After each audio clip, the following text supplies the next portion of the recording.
formal meditation is always a powerful tool. But I think in terms of parenting, the hardest thing to do is to be mindful when the iron is hot, when you're in an argument with your partner, or when your kid is completely making you want to pull your hair out.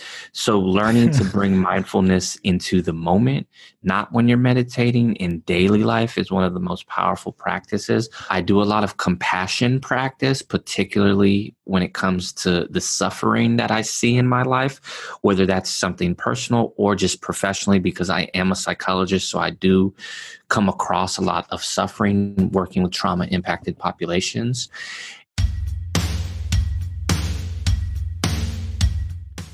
Hey, my friends, this is Nishant and welcome to the Nishant Garg Show. This is a podcast about helping you live a fulfilled life. The mission of the show is to spread mindfulness awareness, and my job on the show is to invite world-class experts to extract the practices, routines, and habits to help you live a fulfilled and abundant life. I usually read my guest intro, and for this episode, I have a friend to introduce my today's guest, Sam Himelstein.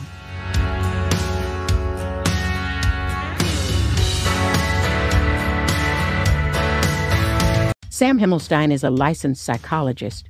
Most of his work has involved working with high-risk and marginalized youth in the juvenile justice system, foster care system, and those suffering from addiction issues. He is the founder and president of the Center for Adolescent Studies. He is passionate about training professionals from multiple disciplines in creating authentic, healing relationships with adolescents that contribute to positive outcomes. Most of his speaking lies at the intersection of building authentic relationships, trauma-informed care, and teaching mindfulness to youth. He was formerly incarcerated youth himself and was privileged to change his life from a path of drugs, violence, crime, and self-destruction to that of healing and transformation. His mission is to help young people become aware of the power of self-awareness and transformation, and train professionals with similar interests. Please enjoy this wide-ranging conversation with Sam.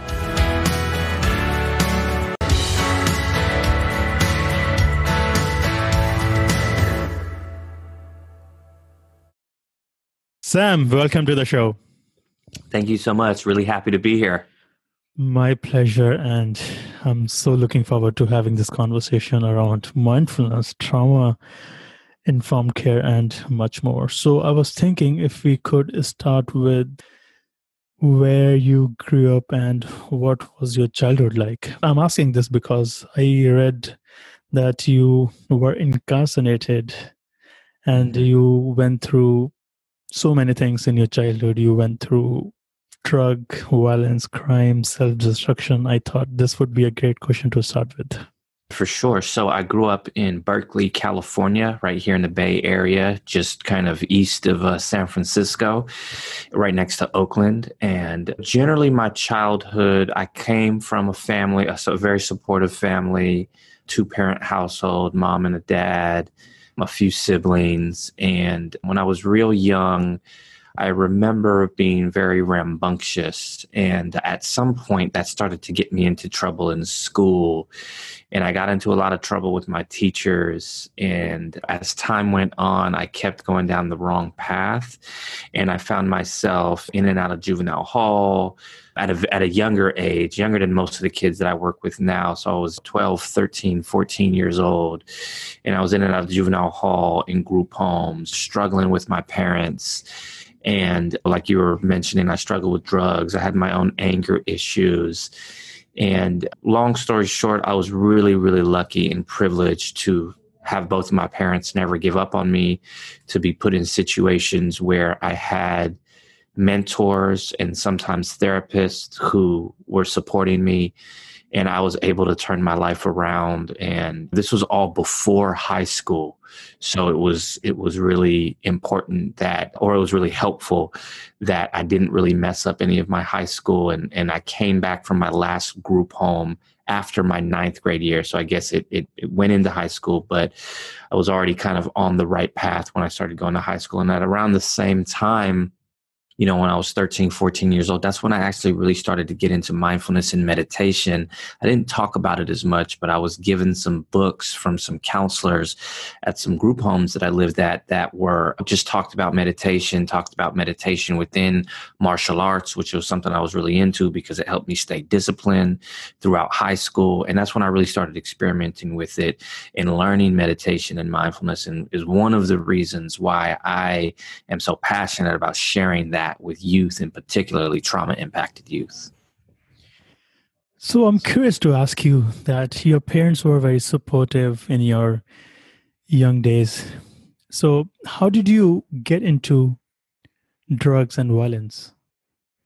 It's a good question. I think everybody has their own path. And like I said, I was pretty rambunctious as a kid. And despite the fact that my parents, I believe, were just wonderful people and really supportive, I think some of them working so much, it kind of left me on my own at times. And maybe back then, this was 22 years ago or something like that, just the idea of being an engaged parent was a lot different than it is now. And so I was on my own, doing a lot of my own stuff, kind of growing up fast, not necessarily getting the mentoring that I'm hoping my kids when they're around that age. Not as though it was their fault. It was definitely my fault, the trouble that I got into. But that's, I think, a part of it. I was kind of left to my own, faculties to do that. And I've always been a very explorative person. So I experimented with things, experimented with drugs. That's how I got into it. It was about having fun back then when I first started experimenting with it, as opposed to dealing with trauma or anger like that. And we were really young. We're 12, 13 years old, experimenting with stuff like that. We didn't fully understand what we were doing. So that's kind of how it happened. And again, I don't blame anyone except for myself for the hardships that I brought on to myself, but it just kind of unfolded that way. And a lot of our listeners would be thinking that sometimes parents get too engaged in their work and may not be able to dedicate a good amount of time with their children. So what should parents do in this world during these days to be with their kids? Or what are the key principles and elements that a parent should keep in their mind to raise resilient kids? I mean, and I also professionally work with a lot of parents and help them answer this question over time. First and foremost, it's being present, it's being involved, it's understanding that, of course, job and career can be important, and monetary gain and finances are important, but that relationship with your child is one of the most important relationships, if not the most important relationship in your life. And so prioritizing that and understanding that the adolescent life stage in particular, not that it happens with every single teenager, but for many teenagers, particularly here in the culture of the West and the United States, adolescents are striving for autonomy at that time. So they're trying to break away from parents. And if you're someone who works a lot and prioritizes work over kids, it can be easier for them to break away, And so it's a balance. It's a balance about like being involved in their life, not trying to micromanage them, especially when they're striving for more autonomy in their lives and trying to become an adult, but also being present and being there and showing them that you actually care. And so it's hard. It's not an easy feat, particularly with youth like my own past who are struggling, or youth that I work with professionally now who are not trying to be around their parents, who are really trying to be independent. It's really striking the balance of being there, but not being a helicopter parent. But the key is that you're there. The key is that you're present. The key is that you don't, somebody doesn't necessarily need to, help you prioritize that in your mind. I mean, it's okay if that happens, but it's just important to show up. Presence goes a long, long way. So that, I would say, that's the base level principle that I operate from. And I help parents really help them with the nuts and bolts of building authentic relationships with their kids, but also maintaining boundaries, because that is a necessary element to the parent-child relationship. Sam, do you have kids? Yes, I have 2 kids. This would be a great question to ask you. What are some of the life practices do you have with your kids to make authentic relationship and still keeping those boundaries? Yeah, great question. So first and foremost, this kind of goes into the mindfulness piece a little bit that I'm sure we'll get into later, but it's about having an awareness of my ego, having an awareness of my own subjective experience, and practicing mindfulness and other self-awareness skills, because as many parents know, it gets hard at times. It's stressful at times, right? So doing that first and foremost is one of the most helpful things that influences all of the quote unquote techniques or practices that I do when I'm building relationships or setting boundaries with youth, or excuse me, with my kids, but also in my professional realm as well, of course. So a little bit more concrete from there, building relationships with my kids is, telling them that I love them, and they're both boys. And I'm a man. And so it's important that I think that they hear from me those words that I love them. I try not to do it too much. I spend time with them. I have 2 kids. They're 2 boys. They're 2 years apart. I spend time with them together, and I spend time with them apart as well, because that one-on-one relationship is important. The biggest thing when it comes to boundaries, so my kids right now, they're 6 and 8, so they're a little bit younger. But the biggest thing when it comes to boundaries, especially at this age, but at any age, is consistency. So if I set a boundary like, hey, you're not going to play because of what happened, I'm not going to allow you to play your Nintendo Switch anymore, right? For the day, or something like that as a consequence. It's holding that boundary even when the storm has passed and we're both, in better spirits, and I have that urge to want to say, you know what, forget about it. You can play the Nintendo Switch because we're friends again, even though we're not friends, but like we're friendly again. Doing that contributes to unpredictability. And one of the main things we want to do as parents and as trauma-informed providers is create a safe space. And another way to say that is create a predictable space. So I'm pretty big on consistency with that. And of course, with my wife, with my partner, probably some folks listening have a partner, some folks maybe a single parent, but it's collaborating as well, making sure we're on the same page, making sure we are in agreement about whatever boundaries, whatever consequences we need to, kind of uphold, and being kind of a united front in that aspect. So those will be some basic ways to do it. I mean, that's super age appropriate, right? Like when you have a kids who are 6 and 8, I'm much more of a manager of their lives. As they get older, as they become teenagers, we really, if you do this skillfully, we move out of the role of manager and move into the role of more of like a consultant. And if you're building your relationship with them well and staying involved and can maintain a level of trust, then we're like a good consultant, a consultant that a company pays and listens to, rather than a consultant that somebody does not listen to. And so you move into that realm as they trend more towards adolescence, because they're looking for autonomy and they're looking for that empowerment to make decisions on their own, So yeah. And Sam, what advice would you give to your 8-year-old self? When I was 8 years old, I think if I were to talk to my 8-year-old self again, who, that's the age of my oldest son right now, I'd probably say the power that you have, knowing myself as well as I know myself at this point as a 35-year-old going on 36-year-old, I'd probably say something along the lines of, the power that you have is something that you can hone and channel. And I don't know exactly if I'd say it like that, because I don't know if my 8-year-old self would know that or know how to interpret that. But looking back, I've always held like I said before, kind of a rambunctious energy, a leadership type energy. I don't know if you're familiar with the Enneagram, but I'm an Enneagram type 8, really into that stuff.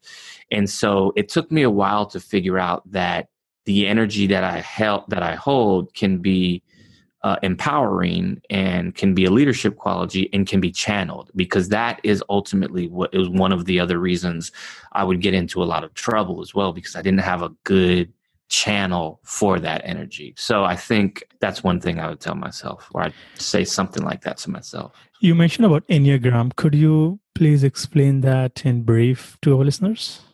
Yeah, for sure. So the Enneagram is a very interesting personality typing system. It has a kind of somewhat of a mysterious past. There are some ideas out there that it came from some spiritual traditions, some of the mystic arts.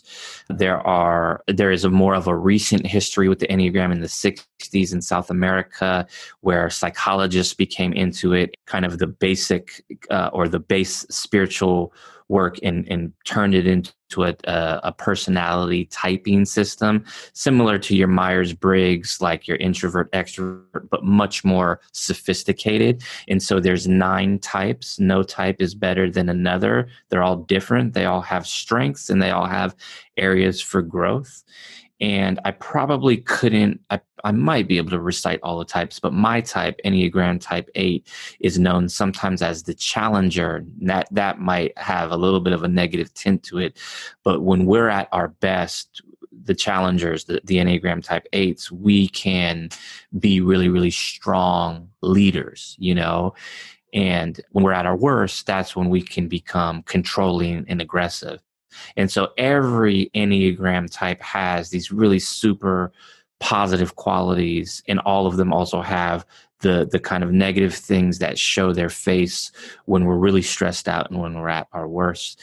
And I use the Enneagram just kind of sometimes in the back of my mind with my clients, and sometimes in the forefront of my mind with my clients as well, where and they're really, really, really into it because it's all about their personality. I find that a lot of people really are interested in, different ways to think about their personality. Yes. To becoming a successful parent, what mindfulness practices do you recommend, Sam? Well, I think, learning to be present with the self, just like the overall definition of mindfulness, presence with a non-reactive attitude. Any way you can do that is good. I mean, formal meditation is always a powerful tool if you're into that. But I think in terms of parenting, the hardest thing to do is to be mindful when the iron is hot, when you're in an argument with your partner, or when your kid is completely making you want to pull your hair out. So learning to bring mindfulness into the moment, not when you're meditating, in daily life, is one of the most powerful practices. One concrete practice, I usually teach this to educators and other therapists, but parents can do this well, is the idea of tapping in to yourself. And so it's an acronym that's called TAP, and it's take a breath, acknowledge, and proceed. Take a breath, pretty self-explanatory. Acknowledge how you feel right now in this moment. And particularly if you have a really young kid, like let's say a 6-year-old, like my younger son, if they're doing something that makes you want to pull your hair out, that's what you can also acknowledge. Like, they're 6 years old, their brain is still developing. I can give them a break every once in a while. And then the P, proceed. What are you going to do? How are you going to meet the moment? There's 1,000 different things you can actually say or do. But if you go through that process, you'll be in a more self-reflective state, and you're much more likely to be skillful than if you just react in the moment. So that's one that I get a lot of feedback on from teachers and therapists who are in different roles where they're dealing with a lot of reactiveness, and they've said it's been really helpful. And I, as a parent, have used that with my own kids and train other parents to do that as well. Do you have a memorable argument with your kids? The last time, probably a couple of mornings ago, my younger kid, who is strikingly similar to me personality-wise, threw a little bit of a fit because with COVID, they're doing learning from home, they're doing school from home, and our routine has been, we wake up and we read first before we do anything else, before there's any devices or TV or anything like that. So we wake up and we read. And so my younger kid always wakes up every single morning. He knows the routine, but he asks, can I watch TV or can I look at my Nintendo or something like that? And so I said, no, you can't. We got to, his mom, my wife says, no, you can't. We got to read. And so we read. And he kind of lost it a little bit, which is normal from time to time. And he picked up one of the books and kind of threw it on the ground and like made a scene basically. And so I put him on timeout like we usually do if something like that happens. And I told him out of reactiveness, so this was not my best self, you can't play your Nintendo Switch for the rest of the day. And he completely lost it because that's something that I don't usually do. But I was frustrated because he usually doesn't throw the books down like he did. Like he kind of threw the books down really aggressive and just kind of had a fit. So I got reactive before I had a chance to even think, because this was a little bit out of character for him. Put him on timeout, told him about not using the Switch for the rest of the day. Then after that, while he was on timeout, he kind of had a little bit of a meltdown.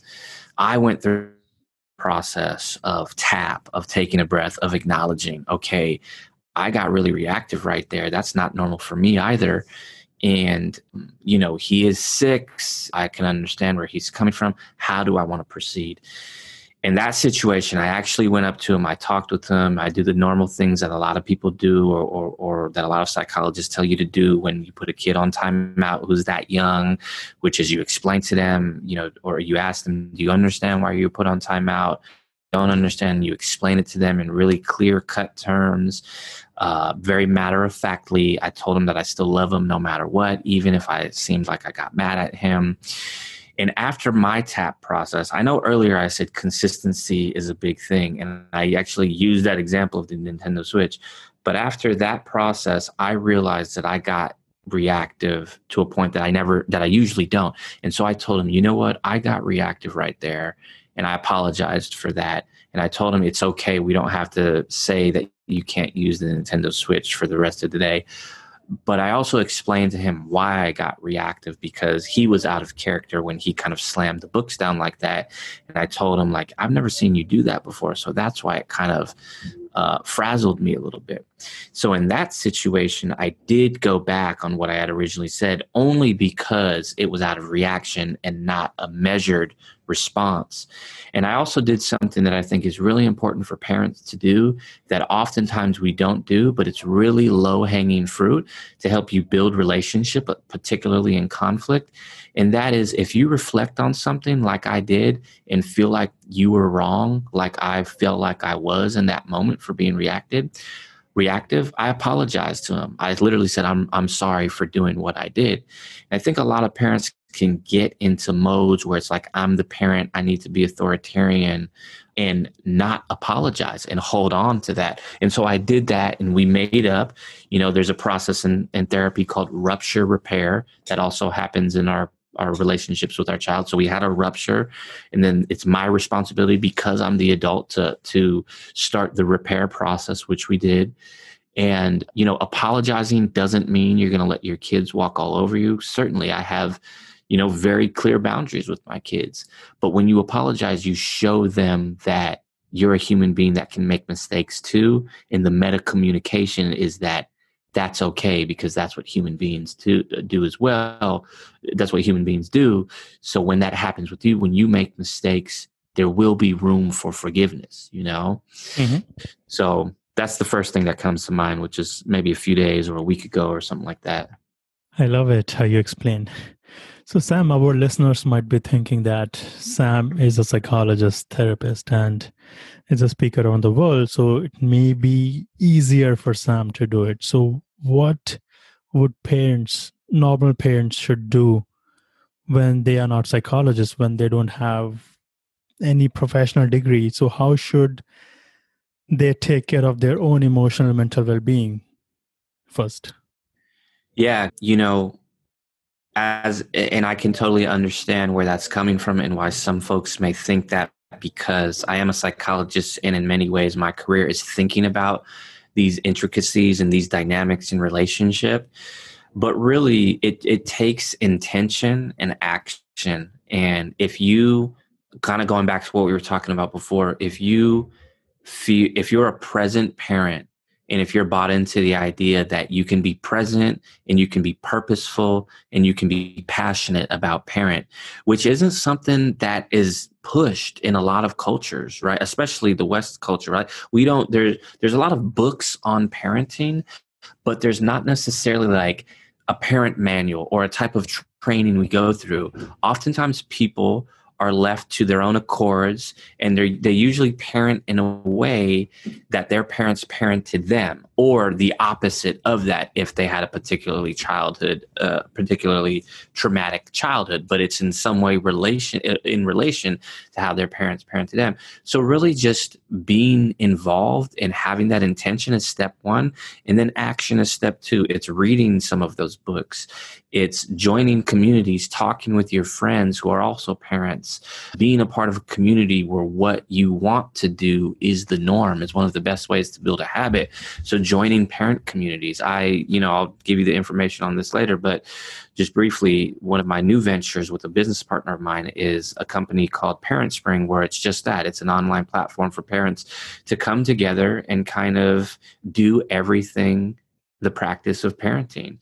And that's something that I think is much more is needed in our culture, because we don't get that. And so that's the main thing. It's first, like, don't worry about all the specific techniques and things you can do right and things you can do wrong. First, just commit yourself to the practice of parenting, because it is a practice.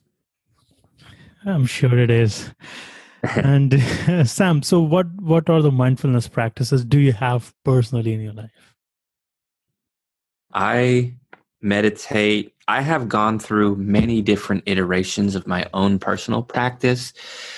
I've been on retreats. I've gone through, strict times where I meditate for an hour every day for months and months and months. I've gone through times where I haven't had formal meditation. Right now, what I'm doing is I meditate pretty much every day. I do some kind of what we might call conventional mindfulness of breathing, where I practice mindful breathing meditation and I'm present to my breath with a non-reactive, non-judgmental mind, where I'm intentionally trying to cultivate equanimity. I do a lot of compassion practice, particularly when it comes to the suffering that I see in my life, whether that's something personal or just professionally, because I am a psychologist. So I do come across a lot of suffering working with trauma-impacted populations. And I also am pretty big on gratitude practice as well. So at the end of all of my meditations, I open vibrationally to the practice of gratitude, because it's helpful when I'm not just thinking about gratitude-based thoughts, but when I'm feeling the vibration of gratitude, that's inconsistent with stress or suffering or depression or anxiety. It's incompatible. So when I can get to that place, and I've been doing it for a while now, so I've gotten pretty well at really cultivating that vibration. It really, it's not that, of course, I still have tough days. I had a tough day the other day, that happens because I'm a human being, and that's part of the human experience. But I've noticed that I've gotten better at that. And overall, I feel myself being more positive and just feeling abundant and happy throughout the day, because it's an extremely powerful practice. Sam, what are you grateful for these days? Yeah, I'm grateful for a lot of things. Great follow-up question. I think when I'm doing my practice, so of course I'm grateful for health, and I'm grateful for having this wonderful family that supports me. I'm grateful for having a home. Those are some of the through my mind when I do a practice like this. I'm grateful for, essentially being my own boss, running my own business, and being able to have control over that. But when I'm doing my actual practice, I just try to remember little things throughout the day. That's what actually puts me in the vibration. I remember a couple of mornings ago, my kid comes in, my 6-year-old comes in and just cuddles with me as I'm waking up. Just really nice affection things, or something nice that my wife says to me, or an interaction I had with somebody a couple of days ago. So I go back in my memory to those experiences, just the little things throughout the day. And that's what puts me in that receptive gratitude state, to which then I can then add on some of the larger things that I'm grateful for. Do you talk about mindfulness to your son? Yes, I do. I've taught both of my kids meditation. I don't try to push it on them too hard because I don't want to be that dad, especially this young, but I have introduced it to both of them. We've meditated before, and we do it, somewhat consistently every once in a while, and I do, hope to be able to introduce it to them more and more as they get older. Yes, and now I would like to talk about your book, A Mindfulness-Based Approach to Working with High-Risk Adolescents. So you talk about working with resistance in that book. Could you elaborate on that? Yeah, absolutely. That was my first book, published in 2013. And I talk about resistance in all three of my books. And so working with resistance, as a professional, as a psychologist, it comes up, especially with young people, but even with adults too. With adolescents, oftentimes they don't want to be in therapy, or they don't want to be in the group that they've been assigned to when I'm running a mindfulness group or something like that. So sometimes there's explicit resistance, in being able to meet them where they are and not force anything on them is essential. It's understanding that the resistance is oftentimes a protective mechanism, and sometimes that's rooted in trauma. So when I look at it that way, it helps me to step aside from my ego, not take anything personally, and act more skillfully with them, so that I'm not interacting with their armor, another way to say their resistance. And so my armor is not interacting with their armor. And we can have authentic conversations, and authentic interactions. And so really it comes down to viewing resistance not as something that needs to get, eliminated, but something where we can learn from it, we can grow from it, something to understand, And oftentimes when I do that, when I'm not just like battling their resistance or, trying to get them to do something, when I align myself with them versus whatever it is they think is happening, oftentimes rapport builds and we're able to grow our relationship. So it can be a really powerful practice at times. So Sam, this practice is in your professional career. So how can we apply this practice into our personal lives? We all have resistance. It doesn't matter how successful somebody is. We all have resistance. We all go through some shit, real bad shit. So how should we embrace that resistance? Yeah, I mean, a couple of different things come up for me as I hear that question. On one level, it's the personal, right? It's the intra level. It's the level of why is what's coming up for me. And that's one of the powerful practices of mindfulness. It's like when you direct your attention to your own self-awareness, to whether you call them resistance patterns or protective mechanisms, or what, as they're conventionally known, defense mechanisms, they are often defending against something deeper. And so when you start to think about and put awareness into those things for yourself, you can gain more insight into why you are the way you are, and essentially start to gain more awareness in what we would call the personality.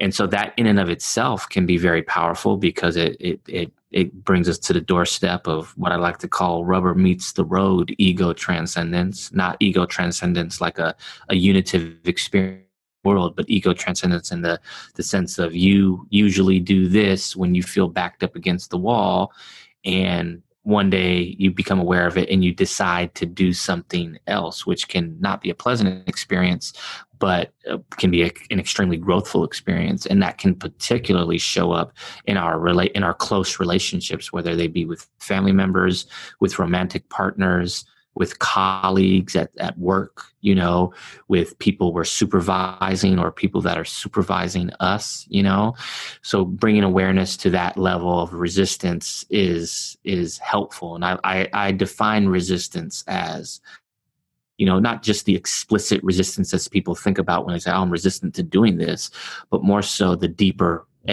the deeper definition of that, which would be like protective mechanism or defense mechanism, Yeah. Could you give us an example from your life when you use these principles and practices to overcome resistance? Absolutely. For me, like I said, I'm an Enneagram type 8. And sometimes how that can show up for me in my life personally and professionally is that I can try to control situations by being super frank, super honest, So for a while I lived in a paradigm of I need to be honest, I need to be frank with somebody. But sometimes that was at the expense of their feelings and not sensitive to maybe feelings of vulnerability that another person had or something like that. So I learned over time through my own awareness practices that I don't always need to be frank with people. And oftentimes that would get triggered in situations where I felt like I was out of control. And when I felt like I was out of control, of course, I had a bunch of resistance to that. And that's when I would be frank and over honest and tell people what I was thinking no matter what. And I learned that that wasn't always skillful. I can do that really unskillfully sometimes. And that didn't serve me, and it definitely didn't serve the other person or the interaction that I was having. So for me, for my personal life, that's an example that I like to share because it's a place where I've done a lot of work. And another example that I think comes up commonly that I see in clients and just in people is a lot of times people use humor when they're feeling uncomfortable or anxious or fearful. Very common. Very common, yeah. And so that would be considered a defense mechanism or a resistance pattern. And, when people do that, it's because they're resisting this feeling of anxiety or nervousness or stress or depression or whatever it is. And their coping mechanism or their defense mechanism is humor. And sometimes that can serve you, and sometimes it can work against you. And that's what the key is. The key is to know, when is this in my best interest? When is it serving me? And when is it working against me? It's like a double-edged sword. So I went on that journey, and I'm, of course, still on that journey of when I get that urge to be frank with somebody and kind of tell it like it is because I value authenticity and people think of me as an authentic person, I have come to the point where at least I can be in the practice of, is this serving me when I get this urge to be frank or extra honest with somebody? Or is it serving, or is it working against me? And that discernment process is really one of the deepest levels of mindfulness, in my opinion, and deepest levels of self-awareness practices, because that, when I really want to tell somebody like it is, or in that other example, when I really want to be humorous because I'm so uncomfortable with this anxiety, but I become aware of it and I choose to do something different, that's rubber meets the road, ego transcendence, because it feels like you're in a car going one direction and you're hitting the brakes and then hitting reverse and going another direction. And literally, it's kind of like burning rubber. It can be that difficult, but it can be extremely transformative and growthful and has highly impacted both my personal and my professional lives. I am having this question in my mind right now. So you mentioned about being frank, being super honest, and being authentic. So what is the basic difference between being frank, being authentic, and being super honest? They seem synonymous to me. What do you think, Sam? Yeah, no, I think they are synonymous. It's the question is, what for me, the question isn't necessarily what's the difference between those. It's, am I being frank at the expense of someone else's feelings? Or if I'm about to be frank, is that going to ultimately serve the greater purpose of this interaction? Or is it going to work against me? That's more the question that is helpful for me to discern, because again, sometimes it can work for you, sometimes it can work against you. Having an awareness of it in the first place is great, in being able to make a conscious choice to activate that defense mechanism or deactivate that defense mechanism is, for me, a deep level of transformation in that moment. Yeah, that's a great way of asking ourselves. And Sam, you talk about, and your work is a lot on trauma-informed care. What is trauma-informed care? Yeah, it's essentially, at the base level, trauma-informed care is taking into account the potential traumas of people and understanding, or at least attempting to understand, how that impacts their life in all ways, shapes, and forms, whether it be challenging behavior, whether it be, unwholesome thoughts or actions, whether it be how it shows up in their relationships, how it shows up in their relationship with me. So it's really thinking through the lens of trauma. Is what's happening right now potentially a result from an earlier trauma? And it's always a question, because at first you may not know if it is or isn't from trauma, and that's okay. That it's kind of like, that's part of the journey. For myself as a psychologist, I get the honor to go on that journey with people and get that information. Teachers or other mentors or other people who may not ask people or learn about the details of somebody's life, they might not know. But still, trauma-informed care is thinking to oneself, is this behavior, for example, I'm seeing this challenging, aggressive behavior, for example, very common type of behavior that a lot of people who work with youth see, with youth who've been traumatized. Is it a result of trauma? Could it be from trauma? And then everything that comes from that is learning about how trauma impacts the nervous system, the brain, how it impacts behavior. Trauma-informed care is also, at its base level, learning how to not make it worse, learning how to not make trauma worse. So, of course, if you're someone like myself who works with youth or people interpersonally, direct service care, we would call it, it's learning how to create trauma-informed relationships, trust, learning how to do the things or say the things that can trigger somebody deeper into, a traumatic reaction. I'd say that that's what comes to answer your question of kind of the basics of trauma-informed care. How can we stop trauma at a very early stage during our childhood? Because a lot of our behaviors in adulthood shape from our childhood days. And I can speak for myself. I grew up in a decent family. It wasn't that great, but, I'm the byproduct of what I had gone through, and it has been a transformative journey. So what are the symptoms of trauma, and how can we stop that trauma at a very, very young age? Yeah, that's a loaded question, because it's a very, I think the answer to that is extremely layered and multifaceted. Briefly, I'll answer your second question because it's easier, and then I'll kind of launch off into the first question. But the symptoms of trauma, since you're talking to me as a psychologist, a lot of that comes up in the formal diagnosis of post-traumatic stress disorder, which in many ways is a very limiting diagnosis. So we have what we would call avoidance symptoms, of trying to avoid places where we might have been traumatized, or when we went through the dangerous or threatening event, or avoiding thoughts, memories, those sorts of things. We'd have re-experiencing symptoms, which are kind of like what people think of when they think of flashbacks and intrusive thoughts like that. Sometimes they're called intrusion symptoms. And then we'd also have arousal symptoms. This is like the physiological, the emotional dysregulation, the heartbeat, that kind of, our central nervous system going into fight, flight, or freeze, right? And then, of course, worldview things, folks getting their worldview shifted in major ways can be a potential symptom of trauma.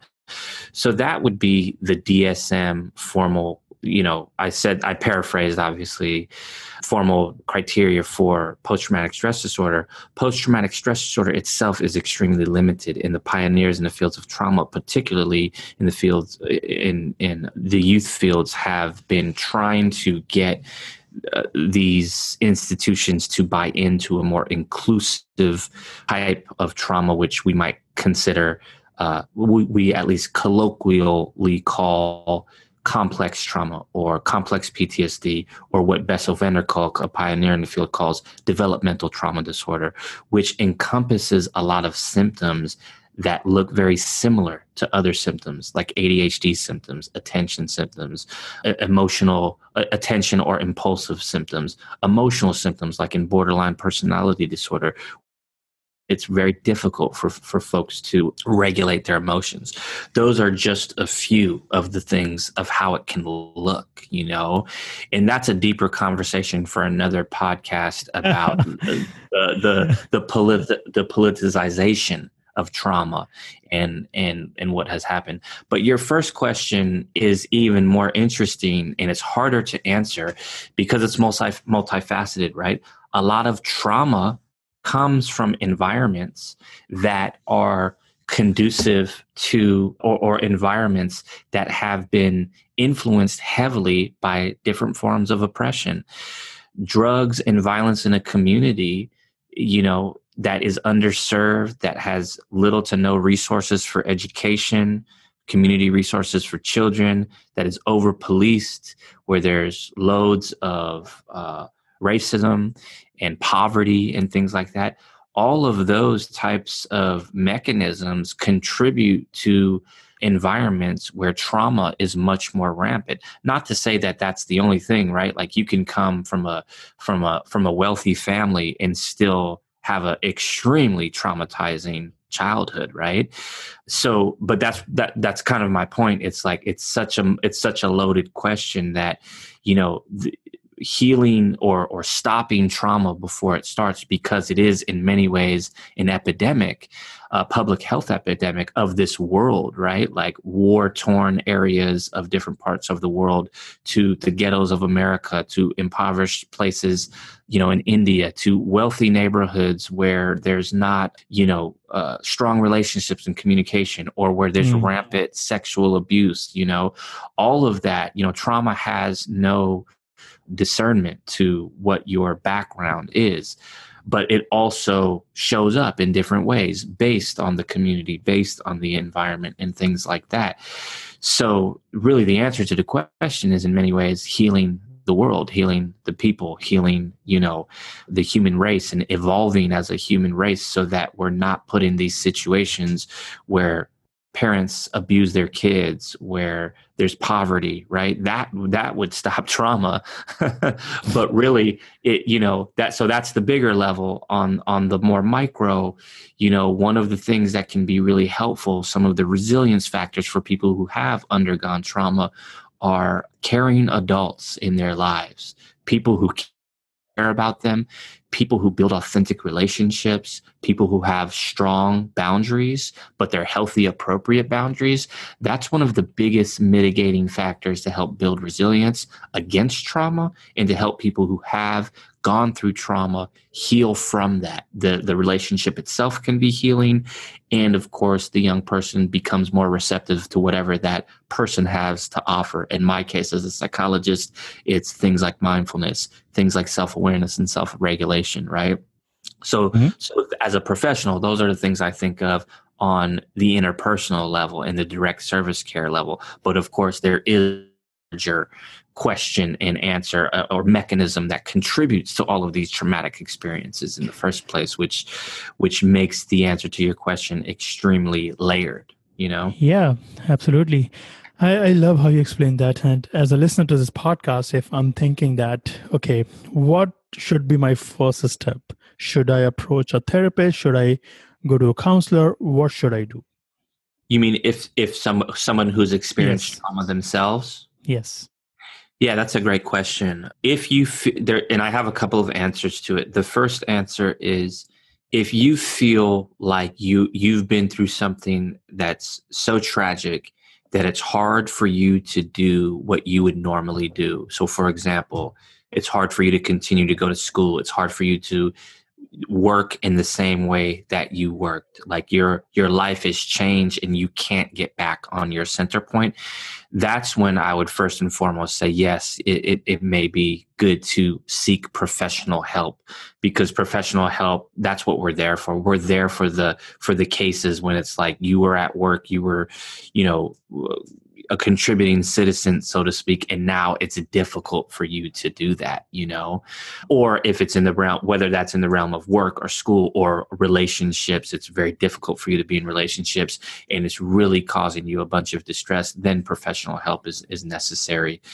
But everyone has their own path. I've known people who have went on meditation retreats. I've known people who have started reading a bunch of books about trauma and learning and been put themselves on their own journey for healing. Therapy and counseling isn't for everyone, but it is something to at least think about if you feel really like so stressed out that life is just not the same, because that's what we're trained for.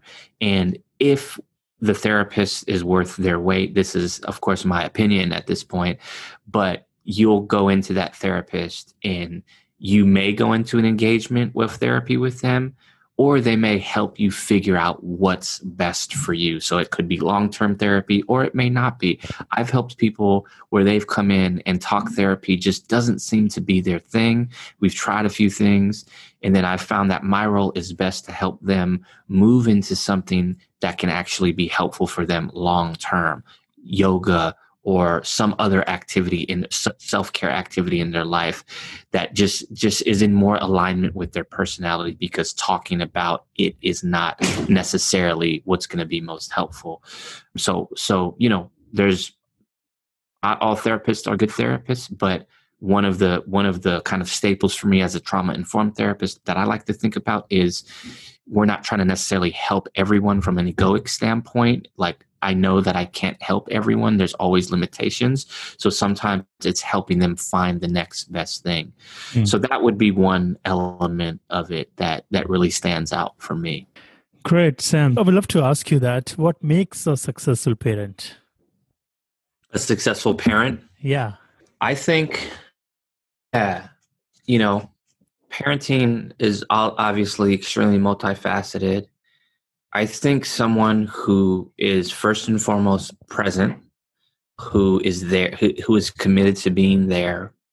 I think somebody who, and of course, this is just my opinion, and there is a lot of research to support this too, because this is what I do professionally.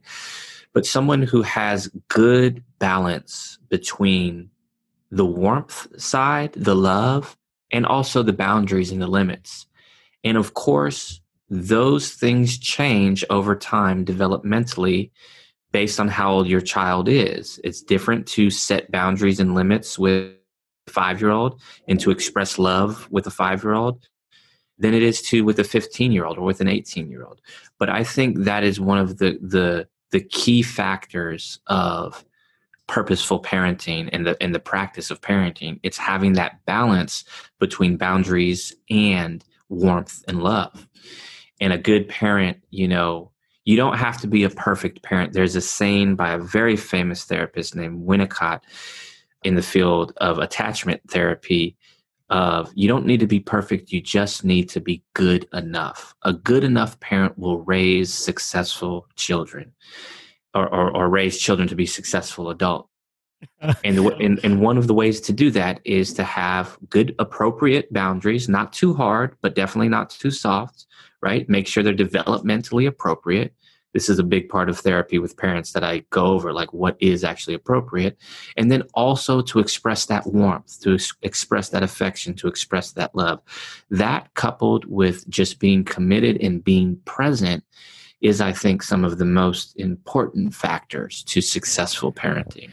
I really love how you explain the concept and principle of creating boundaries, because I have personally seen the parents in my relatives in my families where they don't have boundaries and the kids are out of control.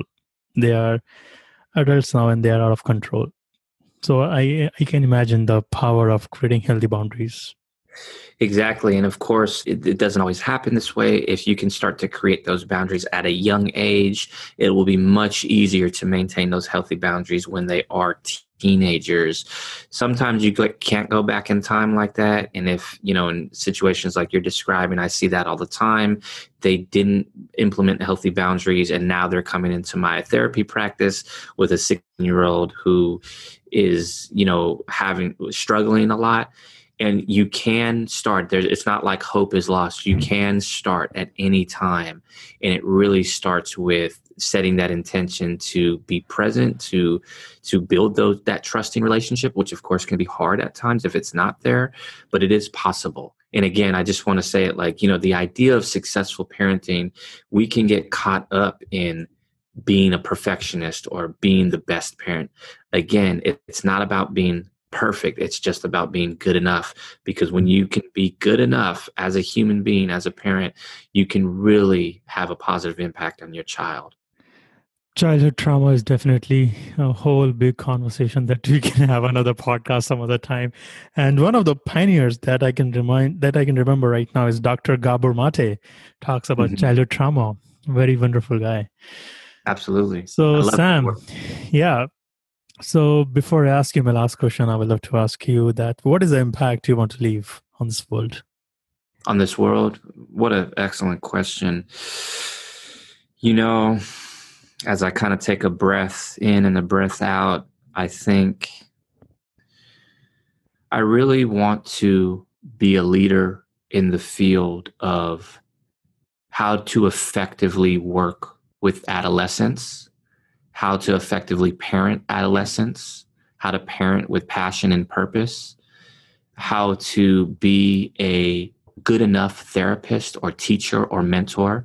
I think that's one of the main things. And then another big thing that has really been on my mind with how I'm developing my business, the Center for Adolescent Studies, this organization that is a training and consultation company and organization, is to help develop trainings and programs that really have a strong impact in that spread self-care practices and resilience, mindfulness being one of them, and just have a big impact across the world so that we can be more compassionate, so that we can be more skillful with one another as human beings, so that our relationships with each other and the planet can move away from violence and war to an evolution of being more in harmony with each other and in harmony with the planet. That's the big idea for me, and it comes through mentoring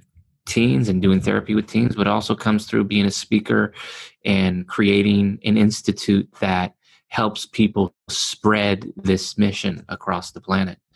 So that's what I'm about. Last but not the least, where can our listeners find you online? Excellent. Yeah, thank you. 3 main websites that they can find me. The most basic being my name, samhimelstein.com. And I'm sure you'll have a link, so I'm not going to spell that out right now. Another one is my main train. That's just kind of about me. My main training website. The company is called the Center for Adolescent Studies that I mentioned, and the website URL is centerforadolescentstudies.com. And then my other one is the new venture I mentioned about parenting, and that's parentspring.com, which I'm sure will also be linked. Those are the best, most easiest ways to get at me. And you can also follow me on social media at Dr. Sam Himelstein, Instagram, Facebook, LinkedIn, and at Center for Adolescent Studies. And, happy to engage with your listeners and hopeful to come back and have more stimulating conversations in the future. Thank you so much, Sam. It was so amazing talking to you. Absolutely. It's been an honor. Thanks. Thank you for listening to this podcast episode today. If you did enjoy this, please subscribe to this podcast on Apple Podcasts, or you can visit https://nishantgarg.me NISHANTGARG.me. You can also share this episode with your loved ones to help them live a fulfilled life. You are not alone in this journey. We all struggle in life. There is no shame in talking about it. I go through my highs and lows. I get depressed, and these practices help me in living a resilient life. You can also do this. You got this. Don't judge yourself. You are doing the best you can. And thank you so much again.